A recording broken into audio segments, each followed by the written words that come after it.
Hello दोस्तों।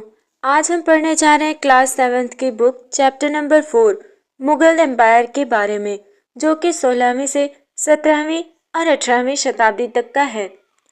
मध्यकाल में किसी भी शासक के लिए भारतीय उपमहाद्वीप जैसे बड़े क्षेत्र पर, जहां लोगों एवं संस्कृतियों में इतनी अधिक विविधताएं हों, शासन कर पाना अत्यंत ही कठिन कार्य था। अपने पूर्ववर्तियों के विपरीत मुगलों ने एक साम्राज्य की स्थापना की और वो कार्य पूरा किया जो अब तक केवल छोटी अवधियों के लिए ही संभव जान पड़ता था। 16वीं सदी के उत्तरार्ध से इन्होंने दिल्ली और आगरा से अपने राज्य का विस्तार शुरू किया और 17वीं शताब्दी में लगभग संपूर्ण महाद्वीप पर अधिकार प्राप्त कर लिया। उन्होंने प्रशासन के ढांचे तथा शासन संबंधी जो विचार लागू किए वे उनके राज्य के पतन के बाद भी टिके रहे। ये एक ऐसी राजनीतिक धरोहर थी जिसके प्रभाव से उपमहाद्वीप में उनके पश्चात आने वाले शासक अपने को अछूता ना रख सके। आज भारत के प्रधानमंत्री स्वतंत्रता दिवस पर मुगल शासकों के निवास स्थान दिल्ली के लाल किले की प्राचीर से राष्ट्र को संबोधित करते हैं। अब हम देखेंगे कि मुगल थे कौन, उनका इतिहास क्या है, वो कहां से आए हुए हैं। मुगल दो महान शासक वंशों के वंशज थे। माता की ओर से वे मंगोल शासक चंगेज खान, जो चीन और मध्य एशिया के कुछ भागों पर राज करता था, के उत्तराधिकारी थे।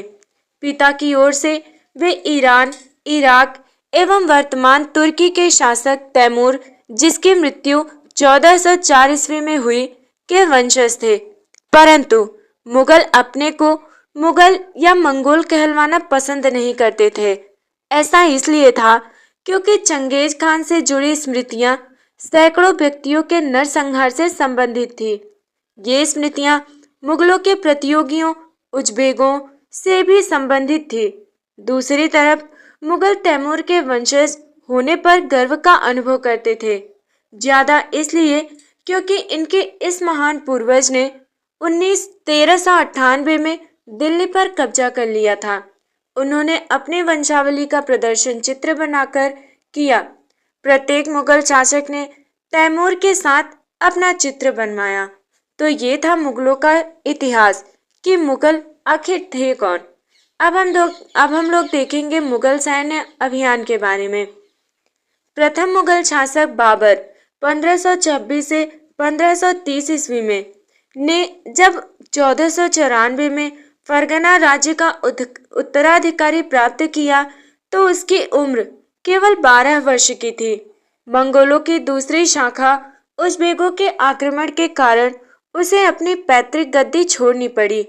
अनेक वर्षों तक भटकने के बाद उसने 1504 में काबुल पर कब्जा कर लिया। उसने फिर 1526 में दिल्ली के सुल्तान इब्राहिम लोदी को पानीपत में हराया और दिल्ली और आगरा को अपने कब्जे में कर लिया। उत्तराधिकारी की मुगल परंपराएं। मुगल ज्येष्ठाधिकारी के नियम में विश्वास नहीं करते थे। वो इसमें विश्वास करते थे जिसमें ज्येष्ठ पुत्र अपने पिता के राज्य का उत्तराधिकारी होता था। इसके विपरीत उत्तराधिकारी में वे सहदायात की मुगल और तैमूर वंशों की प्रथा को अपनाते थे, जिसमें उत्तराधिकार का विभाजन समस्त पुत्रों में कर दिया जाता था। आपके अनुसार उत्तराधिकार का कौन सा तरीका सही था, ज्येष्ठाधिकार या सहदावाद? अब हम लोग आगे देखते हैं कि मुगलों के अन्य शासकों के साथ संबंध कैसे थे। मुगलों ने उन शासकों के विरुद्ध लगातार अभियान किए जिन्होंने उनकी सत्ता को स्वीकार करने से इनकार कर दिया।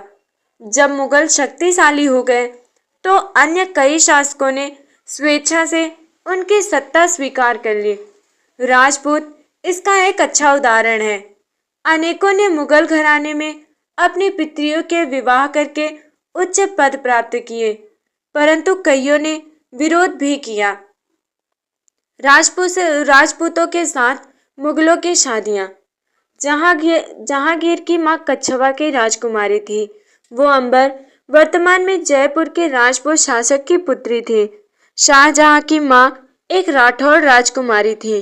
वो मारवाड़, जो कि जोधपुर के राजपूत शासक की पुत्री थी। तो चलिए अब आगे बढ़ते हैं। मेवाड़ के सिसोदिया राजपूत लंबे समय तक मुगलों की सत्ता को स्वीकार करने से इनकार करते रहे, परंतु जब वे हारे तो मुगलों ने उनके साथ सम्माननीय व्यवहार किया और उन्हें उनकी जागीरें, मतलब उनका वतन, जागीर के रूप में वापस कर दी। पराजित करने परंतु अपमानित ना करने के बीच सावधानी से बनाए गए संतुलन की वजह से मुगल भारत के अनेक शासकों और सरदारों पर अपना प्रभाव बढ़ा पाए, परंतु इस संतुलन को हमेशा बरकरार रखना बहुत कठिन था। मनसबदार और जागीरदार। जैसे जैसे साम्राज्य में विभिन्न क्षेत्र सम्मिलित होते गए, वैसे वैसे मुगलों ने तरह तरह के सामाजिक समूहों के सदस्यों को प्रशासन में नियुक्त करना आरंभ किया। शुरू शुरू में ज्यादातर सरदार तुर्की, पहले तुरानी कहा जाता था, लेकिन अब इस छोटे समूह के साथ साथ उन्होंने शासक वर्ग में ईरानियों, भारतीय मुसलमानों, अफगानों, राजपूतों, मराठों और अन्य समूहों को सम्मिलित किया। मुगलों की सेवा में आने वाले नौकरशाह मनसबदार कहलाए। मनसबदार शब्द का प्रयोग ऐसे व्यक्तियों के लिए होता था जिन्हें कोई मनसब यानी कोई सरकारी हैसियत अथवा पद मिलता था। ये मुगलों द्वारा चलाई गई श्रेणी व्यवस्था थी, जिसके जरिए पद, वेतन एवं सैन्य उत्तरदायित्व निर्धारित किए जाते थे। पद और वेतन का निर्धारण जात की संख्या पर निर्भर था। जात की संख्या जितनी अधिक होती थी, दरबार में अभिजात की प्रतिष्ठा उतनी ही बढ़ जाती थी और उसका वेतन भी उतना ही अधिक होता था। जो सैन्य उत्तरदायित्व मनसबदारों को सौंपे जाते थे, उन्हीं के अनुसार उन्हें घुड़सवार रखने पड़ते थे। मनसबदार अपने सवारों को निरीक्षण के लिए लाते थे। वे अपने सैनिकों के घोड़ों को दगवाते थे एवं सैनिकों का पंजीकरण करवाते थे। इन कार्यवाहियों के बाद ही उन्हें सैनिकों को वेतन देने के लिए धन मिलता था। मनसबदार अपना वेतन राजस्व एकत्रित करने वाली भूमि के रूप में पाते थे, जिन्हें जागीर कहते थे, और जो तकरीबन इक्ताओं के समान थी, परंतु मनसबदार मुक्तियों से भिन्न अपने जागीरों पर नहीं रहते थे और ना ही उन पर प्रशासन करते थे। उनके पास अपनी जागीरों से केवल राजस्व एकत्रित करने का अधिकार था। ये राजस्व उनके नौकर उनके लिए एकत्रित करते थे, जबकि वे स्वयं देश के किसी अन्य भाग में सेवारत रहते थे। अकबर के शासनकाल में इन जागीरों का सावधानी पूर्वक आकलन किया जाता था ताकि इनका राजस्व मनसबदार के वेतन के तकरीबन बराबर रहे। औरंगजेब के शासनकाल तक पहुंचते पहुंचते स्थिति बदल गई। अब प्राप्त राजस्व मनसबदार के वेतन से बहुत कम था। मनसबदारों की संख्या में भी अत्यधिक वृद्धि हुई, जिसके कारण उन्हें जागीर मिलने से पहले एक लंबा इंतजार करना पड़ा था। इन सभी कारणों से जागीरों की संख्या में कमी हो गई। फलस्वरूप कई जागीरदार जागीर रहने पर ये कोशिश करते थे कि वे जितना राजस्व वसूल कर सके कर ले। अपने शासनकाल के अंतिम वर्षों में औरंगजेब इन परिवर्तनों पर नियंत्रण नहीं रख पाया। इस कारण किसानों को अत्यधिक मुसीबतों का सामना करना पड़ा। जात की श्रेणियां। 5000 जात वाले अभिजातों का 1000 जात वाले अभिजातों से ऊंचा था। अकबर के शासनकाल में 29 ऐसे मनसबदार थे जो 5000 जात की पदवी के थे। औरंगजेब के शासनकाल तक ऐसे मनसबदारों की संख्या 79 हो गई थी। क्या इसका अर्थ ये हुआ कि राज्य का खर्चा बढ़ गया था? अब हम जानेंगे जब्त और जमींदार के बारे में। मुगलों की आमदनी का प्रमुख साधन किसानों की उपज से मिलने वाला राजस्व था। अधिकतर स्थानों पर किसान ग्रामीण कुलीनों यानी कि मुखिया या स्थानीय सरदारों के माध्यम से राजस्व देते थे। समस्त मध्यस्थों के लिए, चाहे वे स्थानीय ग्राम के मुखिया हो या फिर शक्तिशाली सरदार हो, मुगल एक ही शब्द जमींदार का प्रयोग करते थे। अकबर के राजस्व मंत्री टोडरमल ने 10 साल 1570 से 1580 की कालावधि के लिए कृषि की पैदावार, कीमतों और कृषि भूमि का सावधानी पूर्वक सर्वेक्षण किया। इन आंकड़ों के आधार पर प्रत्येक फसल पर नकद के रूप में कर अर्थात राजस्व निश्चित कर दिया गया। प्रत्येक सूबे अर्थात प्रांत को राजस्व मंडलों में बांटा गया और प्रत्येक की हर फसल के लिए राजस्व दर की अलग सूची बनाई गई। राजस्व प्राप्त करने की व्यवस्था को जब्त कहा जाता था। ये व्यवस्था उन स्थानों पर प्रचलित थी जहां पर मुगल प्रशासनिक अधिकारी भूमि का निरीक्षण कर सकते थे और सावधानी पूर्वक उनका हिसाब रख सकते थे। ऐसा निरीक्षण गुजरात और बंगाल जैसे प्रांतों में संभव नहीं हो पाया। कुछ क्षेत्रों में जमींदार इतने शक्तिशाली थे कि मुगल प्रशासकों द्वारा शोषण किए जाने की स्थिति में वे विद्रोह कर सकते थे। कभी कभी एक ही जाति के जमींदार और किसान मुगल सत्ता के खिलाफ मिलकर विद्रोह कर देते थे। 17वीं शताब्दी के आखिर से ऐसे किसान विद्रोहों ने मुगल साम्राज्य के अस्थायित्व को चुनौती दी। अब हम देखेंगे अकबरनामा और आईने अकबरी क्या है। अकबर ने अपने करीबी मित्र और दरबारी अबुल फजल को आदेश दिया कि वो उसके शासनकाल का इतिहास लिखे। अबुल फजल ने ये इतिहास 3 जिल्दों में लिखा और इसका शीर्षक है अकबरनामा। पहली जिल्द में अकबर के पूर्वजों का बयान है और दूसरी अकबर के शासनकाल की घटनाओं का विवरण देती है। तीसरी जिल्द आईने अकबरी है। इसमें अकबर के प्रशासन, घराने, सेना, राजस्व और साम्राज्य के भूगोल का ब्यौरा मिलता है। इसमें समकालीन भारत के लोगों की परंपराओं और संस्कृतियों का भी विस्तृत वर्णन है। आईने अकबरी का सबसे रोचक आयाम है विविध प्रकार की चीजों, फसलों, पैदावार, कीमतों, मजदूरी और राजस्व का सांख्यिकीय विवरण। चलिए अब हम आगे बढ़ते हैं। टॉपिक है जहांगीर के दरबार पर नूरजहां का प्रभाव। मेहरुन्निसा ने 1611 में जहांगीर से विवाह किया और उसे नूरजहां का खिताब मिला।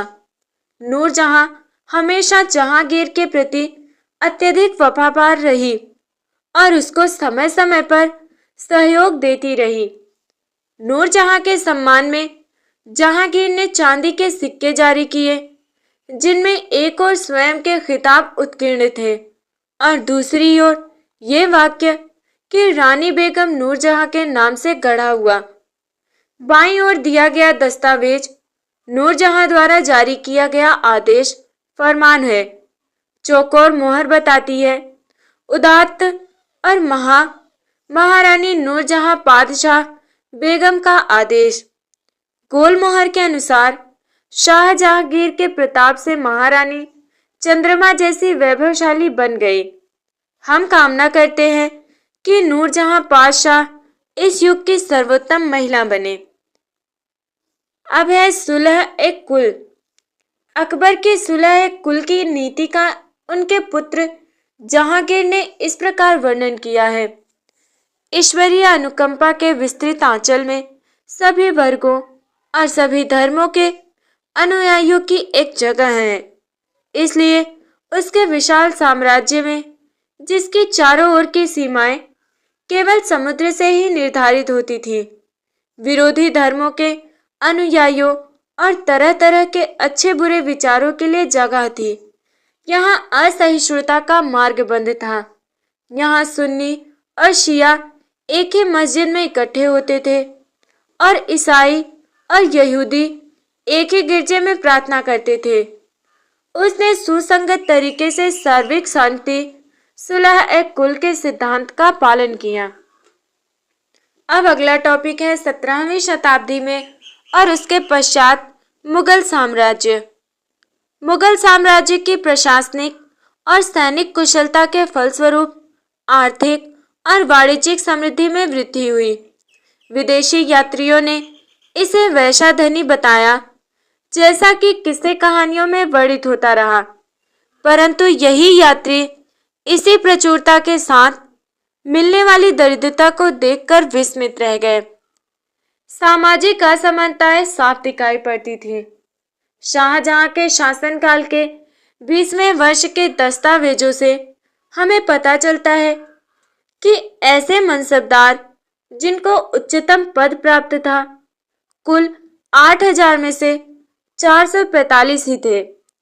कुल मनसबदारों की एक छोटी संख्या 5.6% को ही साम्राज्य के अनुमानित राजस्व का 61.5% स्वयं उनके व उनके सवारों के वेतन के रूप में दिया जाता था। मुगल सम्राट और उनके मनसबदार अपनी आय का बहुत बड़ा भाग वेतन और वस्तुओं पर लगा देते थे। इस खर्चे से शिल्पकारों और किसानों को लाभ होता था, चूंकि वे वस्तुओं और फसल की पूर्ति करते थे, परंतु राजस्व का भार इतना था कि प्राथमिक उत्पादकों, किसान और शिल्पकारों के पास निवेश के लिए बहुत कम धन बचता था। इनमें से जो बहुत गरीब थे, मुश्किल से ही पेट भर पाते थे। वे उत्पादन शक्ति बढ़ाने के लिए अतिरिक्त संसाधनों में, औजारों और अन्य वस्तुओं में निवेश करने की बात सोच भी नहीं सकते थे। ऐसी अर्थव्यवस्था में ज्यादा धनी किसान, शिल्पकारों के समूह, व्यापारी और महाजन ज्यादा लाभ उठाते थे।